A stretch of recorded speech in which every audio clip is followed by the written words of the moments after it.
Are you wanting to become a Mythic Plus Pro? This video is guaranteed to elevate your rating whether you're aiming to break 500, 1500, or 2500. This video has you covered. Now, this isn't your typical 5 tips to improve your gameplay style of video. This is an advanced guide focusing on insight, but broken down and simplified in an easy to understand format that you can immediately put into action. By the way, stick around until the end because I have an enticing proposition that you won't want to miss. In this video, we'll be covering 2 main aspects, what you can control and what you can't control. Let's start with the 2 key variables that you cannot control, the affixes and your party. Now, I know what you're thinking, can't you control your party by creating your own group? Well, you do have control over who you invite. Unless you've played with that person before, you don't truly know their skill level or play style. I always recommend creating your own group for the highest chance of success. But if you're joining others, that's perfectly fine. Just keep in mind that you're placing the party composition in their hands and you have 0 impact on this variable. Now, if you're creating the group, you still can't fully control the other players, but you can increase your run success by being selective on who you invite. I normally don't like to advertise add-ons, however, the Raider IO add-on is practically necessary here, especially if you want to push higher keys without having a dedicated team. The Raider IO add-on will show you someone's mythic rating for the current and previous season, their raid experience, and show you which dungeons they've completed and if they timed them. This is important since if you're trying to complete your key, you want to bring people that A, know how to handle affixes, and B, have experience with that dungeon. I'll give you some of my own personal insight. I'd rather take someone that's a 420 eye level with a 1700 rating than someone at a 430 eye level with a 300 rating. I would also be more inclined to take someone that has a 1500 rating and a 2-star freehold run than someone at 1700 rating with an untimed freehold run. Utilize your best judgment and go with your gut feeling. So let's talk about the affixes. Your class can either handle them or they can't. Some of them, sanguine, bursting, raging, these just happen and you have to deal with them. Some like incorporeal or afflicted, you have to actually interact with. A popular argument I see is that afflicted is a healer affix. This is incorrect. If your class has a heal, dispel, or decurse, then you can handle this affix. If you have to talent for that ability, then you sacrifice a current talent so that you can use that specific talent. Affixes must be handled or it will result in wipes and untimed runs. If you're pugging, then you have to assume that someone else isn't going to handle it. Now that we've covered the variables beyond your control, let's shift our focus to what you can control, your own gameplay. Understanding what's happening and why it's happening in your runs is crucial. However, it can be challenging to analyze gameplay in the heat of the moment when you're trying to perform your best. That's why I recommend utilizing a game recording program to capture your Mythic Plus runs. I'll provide some helpful links below for you to check out. I understand that this may feel overwhelming, but I'm here to offer guidance on what you should be examining. Keep in mind that these specifics will vary depending on your role, but you will be examining each player in the group. While watching other players may not have a direct impact on your own gameplay, it can be a confidence booster to discover that if a run fails, it's not because of your performance, but rather the actions of others in the group. Now let's dive into how this section will go. First, I'll provide insights for each role, DPS, tanks, and healers, highlighting what you should be focusing on in your own gameplay. In the second section, I'll provide a brief overview of what you should observe in the other party members. Let's start by focusing on playing as a DPS. There are several aspects to consider, including total DPS, rotation, cooldowns, boss mechanics, positioning, affixes, and interrupts. DPS, rotation, and cooldowns. Pay attention to your damage on every pull. It's natural for DPS numbers to fluctuate due to procs and cooldown usage. What you should be concerned with is big inconsistencies. Are you normally pulling 60k on trash but seeing some at 30? Keep in mind that most DPS procs are uncontrollable. However, it's important to observe your cooldown usage. Properly utilizing your offensive cooldowns is tied to understanding your own rotation. Consider which cooldowns work best with specific abilities. WoW Hit is a great source for this information, which will help maximize your DPS and optimize your rotation. Now, even though you're a DPS, you need to be aware of how you're using your defensive cooldowns. You have them in your spellbook, and they need to be rotated just as often as your offensive ones. You'll recognize areas of the dungeon that are going to hit you harder and more often. It's not just the healer's job to keep you alive. Boss mechanics and positioning. Achieving a perfect rotation is rare and not necessary. Positioning and knowledge of mechanics are the 2 primary factors that ensure maximum DPS and survivability. Understanding enemy mechanics ensures that you aren't going to activate 3 big damage cooldowns only to spend the next 5 seconds repositioning due to an attack. A prime example here is when facing the final boss in Neltharian's lair. Timing your rotation correctly becomes crucial because his Magma Wave ability requires you to run away and hide behind a pillar for 3 seconds. Failing to time your cooldowns properly just resulted in a huge loss of your DPS. Affixes. Are you helping handle the affixes? Or are you taking unnecessary damage? While not every class can counter every single affix, it's vital to counter an affix like Incorporeal, Afflicted, or Raging.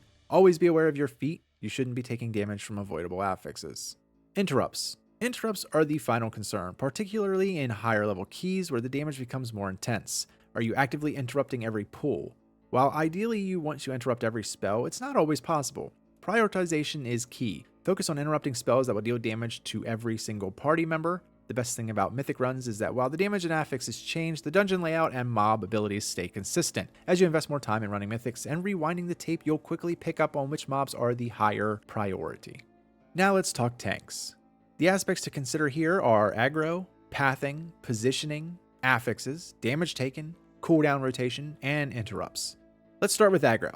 Are you successfully holding aggro the entire dungeon? Are there certain mobs or instances where you actually lose aggro once engaged? Unless you're running with someone that severely outgears you, you should be okay minus maybe the first couple seconds into a pull. A DPS pulling aggro within the first 3 global cooldowns just means that they went all out and put up huge numbers. However, if it's halfway through a fight and there's no aggro reset, rewind to see if they focused down a single target, if you weren't tab targeting, or if you missed part of your rotation. Dungeon pathing.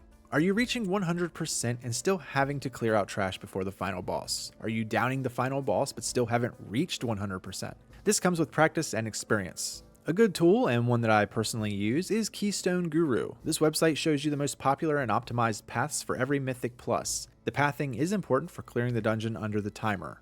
As a note, the bosses do not count towards 100%, so if you're on the final boss at 99%, you are going to have to backtrack and kill one more mob for that percentage. Positioning and affixes. Are DPS and healers getting hit by frontal cone attacks? This goes with the pathing. Not only do you need to know the correct way to travel through a mythic, but you also need to know how the mobs should be positioned. Some mobs have frontal cone attacks that will cripple your party. Always make sure that once you run into a group, you make those mobs turn away from the rest of the party. It's also easier for DPS to see when an attack is coming, as a mob will have to turn around to face who they are targeting. How do you handle affixes? Are you panicking or remaining in control of the mobs as you relocate? Keeping the mobs facing away from the party is even more challenging with the addition of affixes. Observe how you move the mobs when an affix forces your party to move. Once you have aggro, it is your responsibility to not only navigate away from the danger of the affix, but to keep the mobs facing away from the rest of the party, and to prevent additional mobs from aggroing. High damage and cooldowns. Do you feel squishy? Are you going from full to near death or death? Keep in mind that higher keys means higher scaling damage. You might be able to consistently pull 4 packs in a +5, but you won't be doing that every pull in a +16. Damage is going to come, so knowing the mobs and how hard they hit is important. Mob positioning also plays a role here. You can't block, dodge, or parry attacks that are behind you. Keep the mobs in front and facing you. Are you using defensive cooldowns? Are you correctly rotating through them constantly? A big mistake I personally see from tanks and lower keys is they don't even use their cooldowns until an oh shit moment. Defensive cooldowns don't stack in an additive way, only multiplicative. Basically, what that means is that if you pop 2 physical reduction cooldowns, one giving 20% and one giving 30%, you're not getting a full 50% reduction. By popping both at the same time, you're reducing the overall effectiveness of your second cooldown. Ideally, you want to use a defensive and then wait for that to expire before popping another defensive of the same kind. This way, you're getting the full effect of both cooldowns in a much longer duration. You should be constantly rotating through your cooldowns as you path through the dungeon. You use them before damage, not after. That 2-minute cooldown will go by much quicker than you think.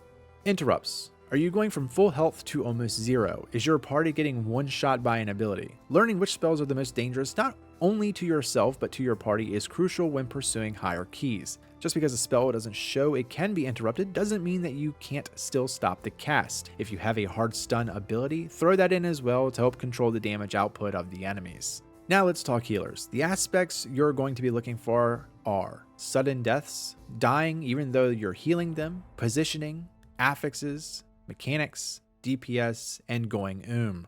Before I jump into this, I just want to say that healing is by far the hardest role to examine inside a Mythic Plus. There are many variables outside of your control, and while you can preemptively plan for damage, you're going to mostly be reacting to the incoming damage. The main thing here is to examine what happens and what you could have done to prevent or mitigate the damage. So don't stress too much on these next two and just focus on improving your overall gameplay awareness and knowledge. Sudden deaths.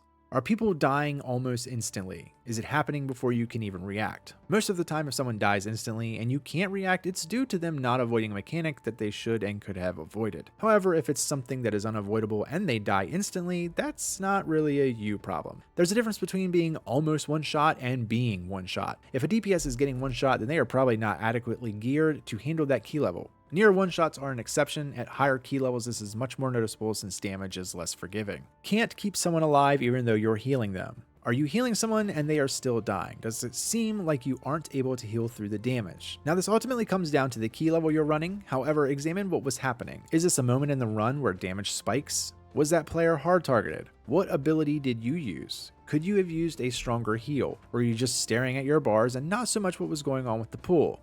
Did that player use any defensive cooldown? There are a lot of different variables at play here, so you'll really have to focus on what was going on. You're mainly just realizing moments and strengthening your own gameplay and situational awareness. Positioning and affixes. Are your AoE heals only hitting one person? Are you yourself benefiting from your AoE heals? Affixes are going to have you and your party constantly shifting.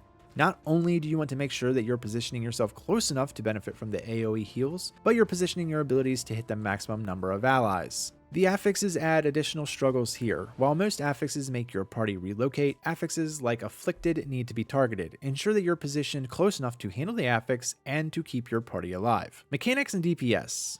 Are you or your party members taking large chunks of damage during boss encounters? Do you feel like you are constantly playing catch-up? While some of this may come down to another player not using a defensive cooldown or ignoring a mechanic, you should also ensure that you are following and avoiding mechanics.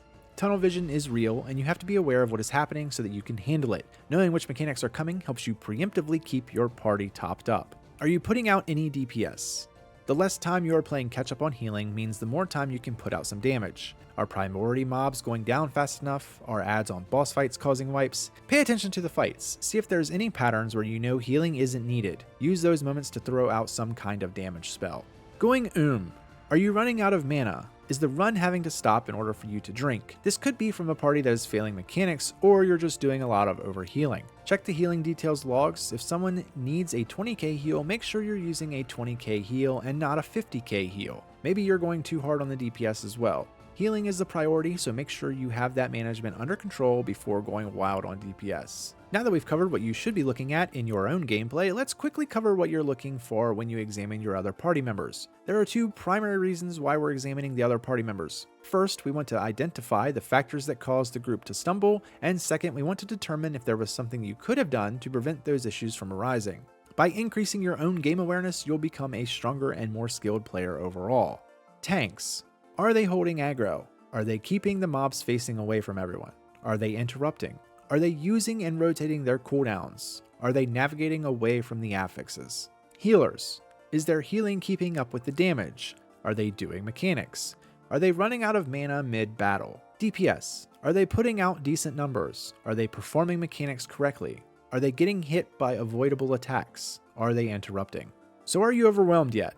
That proposition I stated earlier, if you're wanting further help with your runs or more insight, join our Discord server linked down below. You can upload your video clips, and in my free time I'll help you look over them. Then I'll give you my own personal opinion and insight. Also join if you have any other further questions or you just want to chat it up. That's it for this video. If you stuck it all the way through, please hit that like button for me as it helps out my channel. Subscribe if you like WoW content. I have raid guides, tips and tricks, podcasts, and more. Further support can be offered through channel memberships and Patreon. I also live stream here on YouTube and Kick, so that's a great way to ask whatever you want. I'll see you guys in the next one.